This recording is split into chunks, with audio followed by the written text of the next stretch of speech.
Together, growing in faith, changing communities.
Namhlanje thandazami ngifisa ukuba sibuke incwadi kaIsaya isahluko samashumi amane ivesi yokuqala kuze kube ivesi yeshumi nanye. Uthi uNkulunkulu ngomlomo kaIsaya umprofete uthi duduzani abantu bami. Comfort, comfort my people.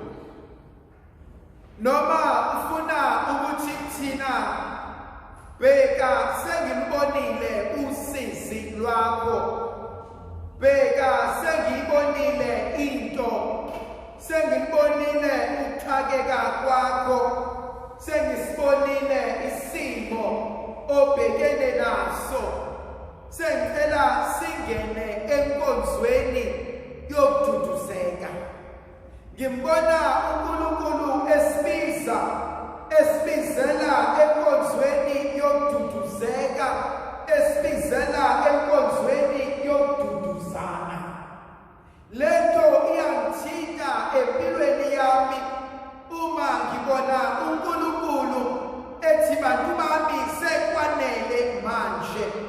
sengibonile nikhala nithunjiwe sengibonile nikhala nixakekile sengibonile nikhala izinto zenu zingenzeki ngokufisa nokulangazelela kwenu ebesethi thina bengifuna ukuba niduduzeke bengifuna ukuba nilapheke bengifuna ukuba inhliziyo zenu ezopha igazi ezimanxeba bengifisa ukuba namhlanje ngizelaphe lento mina ijulile ngoba sisakhula sikhulwe satshela ukuthi uNkulunkulu akayifuni ingane embi uNkulunkulu akayifuni ingane edelelayo uNkulunkulu akayifuni ingane engalaleli uNkulunkulu akayifuni ingane engezwa uNkulunkulu akayifuni ingane engabalaleli abazali konke lokhu kuliqiniso kodwa inkinga yukuthi sikhule nayo leyo mentality engqondweni zethu sakhula sazi ukuthi kahle kahle uNkulunkulu ufana nalomzali othi masonile sitshela ukuthi uzobuya ubaba wakho uzokutshela uzokukhombisa ukuthi ubani uNkulunkulu ufana nalomzali ukuthi uzobuya uma wakho ngizokuceba kuyena uNkulunkulu ufana nalomzali othi mengena wonke umuntu abaleke even lekati ngoba niyazi ukuthi ube sengenile ngizotshelwa amaphutha sikhule ngaleyo mentality sikhula uNkulunkulu simesaba sikhula uNkulunkulu ekude nathi sikhula uNkulunkulu simbona njengomuntu obala izinto zethu amaphutha ethu nokungenzi kwethu kahle kodwa namhlanje uNkulunkulu wethu usivulela ipage elisha uthi angizile ukuzobala ukuhluleka kwakho uthi ngiyakwazi sho njalo encwadini yesambulo athi bheka ngiyakwazi ukuhluleka kwakho athi ngiyakwazi ukuhamba kwakhe endleleni athi kodwa nosizi lwakho ngiyalazi athi ngiyakwazi usangithanda ngiyakwazi usuhlulekile athi ngiyakwazi usangisebenzela athi ngiyakwazi usuvilapha athi kodwa namhlanje angizile ukuzobala iphambeko zakho angizile ukuzobala ukwehluleka kwakho kodwa ngicela ukuthoba amanxeba thina namhlanje uMtaka Maria ngicela ukukusondeza kumina ngimbona uNkulunkulu enzinkonzo efana nesikhukukazi esibajwelejwele okuyisona esifuna amaphikaso ebese wonke amaqhwane ezongena khosele avikeleke kusona ngimbona uNkulunkulu ethi kuthina I know this has been a terrible year I know this has been a difficult time I know ukuthi umndeni uke wathi ukulimala I know ukuthi impilo yakho ike yathi ukushintsha I know ukuthi uke waxakeka kwakhona izinto ezenzakalayo even nawe ungayiqondanga kodwa namhlanje ngimbona uNkulunkulu ethi wozohlala phansi athi ngicela ukuhlala nawe ngicela ukukwanga ngicela ukududuza khona inkonzo yenziwa uNkulunkulu engithintayo uthi uNkulunkulu awuhlale phansi ngikubambule iva akuhlale phansi akube yimina ozogeza lezi londa egcwele egazini akube yimina ozogeza lezi londa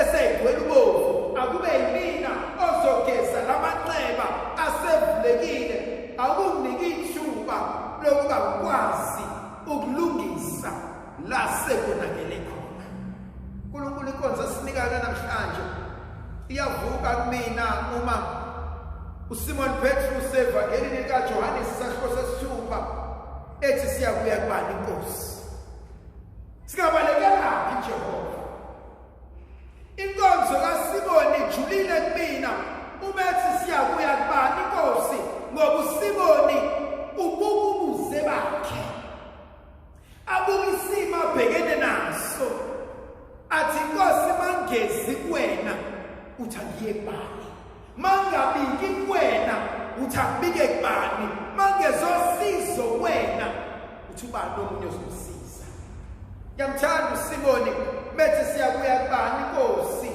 lokho abazophila akuwena. Namhlanje uNkulunkulu wethu sinika inkonzo ejulileyo, inkonzo yokuthi ngivumele ngibe ludondolo lakho. Uthi namhlanje uJehova awukuniki ithuba lokuba ngihambisane nawe, awukuniki ithuba lokuba ngilungise izinto empilweni yakho. Lithi izwi lesibili alishoyo ngo-Isaya uthi speak tenderly to my people. Awukube nomusa, awukube nendlela okhuluma ngayo. Hey thandwa zami, ningasibona sigcwele endlini kaNkulunkulu sigqoka amamaski, kusimaywa kuxoxwa, balimele abantu balimele. So there's a powerful word, speak tenderly to my people. Khona lento uNkulunkulu asibizela kuyona. Abanye ekulimaleni kwabo kade balimala. Ubona bethuka nje namhlanje abalimalanga izolo sekuyisenyelo seminyaka. Ezinye zezinto ezishaya manje hayi ngoba nakho bezosilimaza ukuthi inkinga ngisuke ngaphuka eduze kwethambo elisandaphuka. Manje mina izothi ngisho ukube bengiphukile nje okokuqala ngaba ngikhuki, ngaba ngiyeli, ngabe ngihamba kahle, ngabe ngiyashesha ukwelapheka. Kodwa inkinga ngisuke ngalimala kanti ngaphansi bekusanenxeba elibhibha. The problem ukuthi abanye bethu are not even aware ukuthi kade salimala. And so samba sitshela ukuthi ukulimala kwami sekwaphela. Manje base ngilimala manje bese vukisa inyele esidala bese ngiyabona ukuthi ngathi ngi-right kanti angabi right. So I like the second word eshiwo uNkulunkulu uthi speak tenderly to my people. Ngimbona uNkulunkulu engathi uyasondela kuthina ukuthi ngicela ungivumele ukuba ngikwazi ukubuka leli nxeba. Ithathwa zami ukuthi beyilimele enenxeba bebese faka ibhandishi engayifakanga lento engaphansi kuthi ingoza ngithi afana faka ibhandishi uma sekushisa ilanga noma sekumele lisuse lento kubuhlungu kuyixebula lento ngoba the moment uyixebula ubuhlungu buzobuya, not only ubuhlungu buye kuzophuma kuphinde kuphume elinye igazi.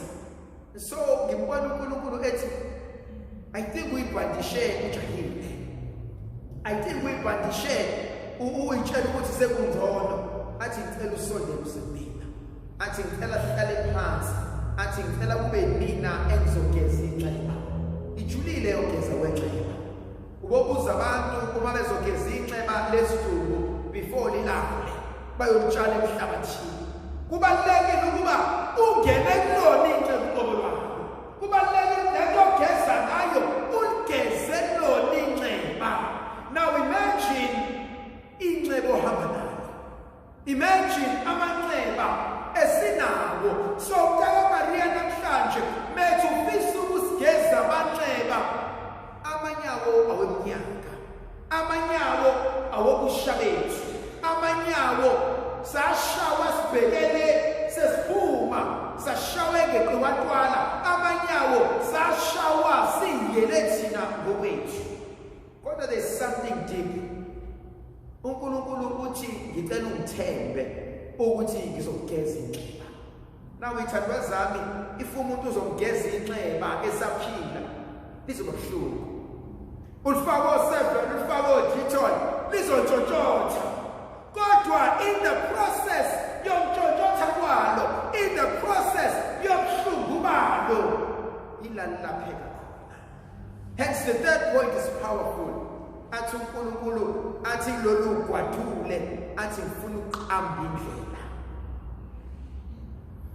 Ayikho into emilayo ugwadule ehlala.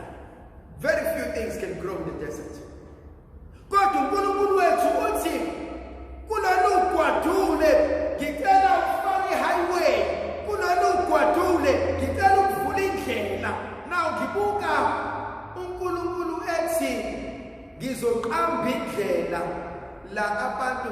bona besebevala iminyango.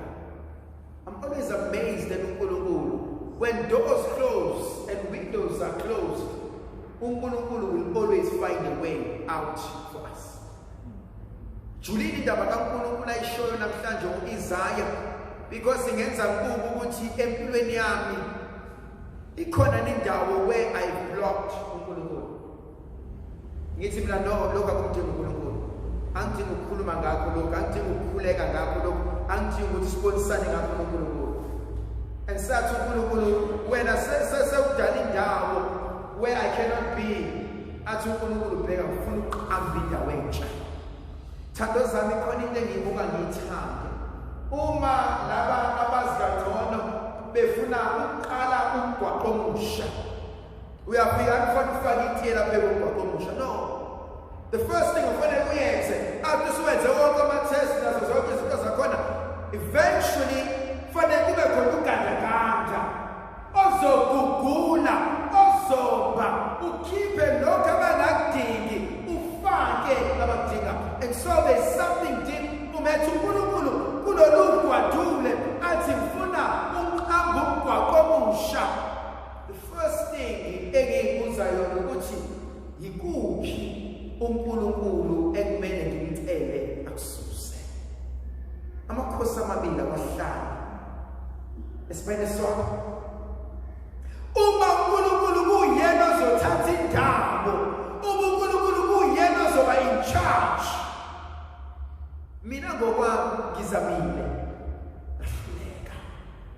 Mina ngokwami ngihambile angangathola usizo.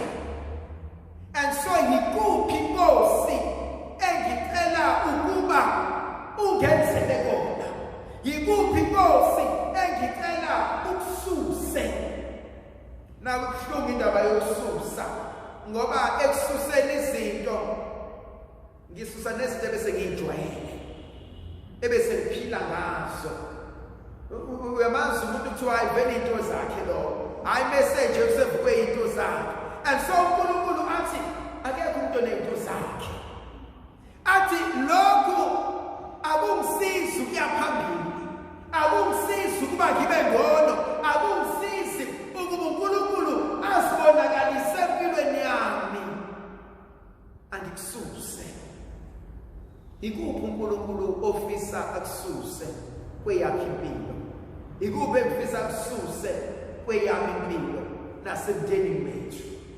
Okunye engikuthandayo athi uMntaka Maria athi konke lokho kwawombe athi nentaba namagquba athi ngifuna ukwenza kube yithafa. Khona ezinye izinto ezithandwa zami ngobude bendlela esizamukelile isidingo singekho, and they've become hurdles empilweni. Omunye umuntu umbuze akakwazi ukuqhubekela phambili ngoba yesaba. Usaba ukuthi abantu bazothini, usaba izinto ayikhuluma ngawe privately, usaba izinto azenzile. And so athi uNkulunkulu besidinga ukuthi wehlise lamagquba, lezi ntaba besidinga ukuba sizehlise, lezi wombe besidinga ukuba silungise. And so umbuzo wami ukuthi in my life ikuphi la ekumele ngehliswe khona? Khona inkonzo engiyisabayo, inkonzo ephakama. Kunabantu engibakhethayo, hayi ngaba right la, hayi ngiyaphakama la, ngiba right la, ngiyaphakama la, ngiba right. Umbuko umuntu wazi umuntu ozobuka umkale njengamanzi ophuthu.